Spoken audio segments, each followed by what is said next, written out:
In our continuous efforts to help bring the lab to the field, we are pleased to present the first ever direct rock sampler field kit. Within minutes, you can easily prepare your samples to generate lab quality data where and when you need it. I will let my colleague, Marc Duparat, demonstrate this for you. On the direct rock sampler, a sample tube must be installed on the attachment to collect the powder. Once the sample is collected in the tube, you may remove it from the direct rock sampler and sieve it to separate any large pieces which could negatively affect your analysis.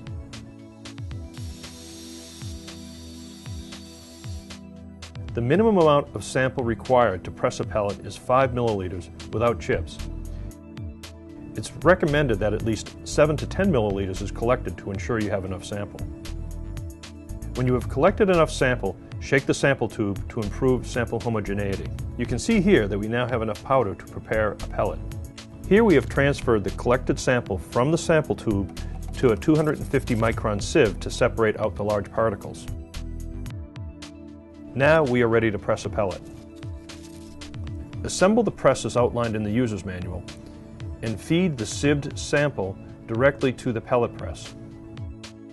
Transfer approximately 1 full tablespoon from the sieve base to the pellet press.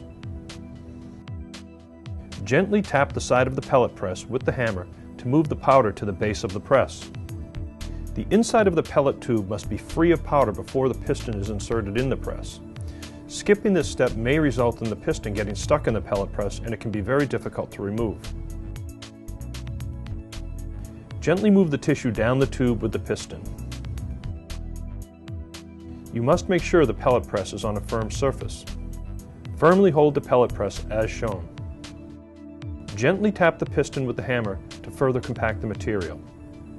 Then, once the material does not seem to compress anymore, give the piston one solid blow with the hammer. Do not hit the pellet multiple times or you will destroy the pellet.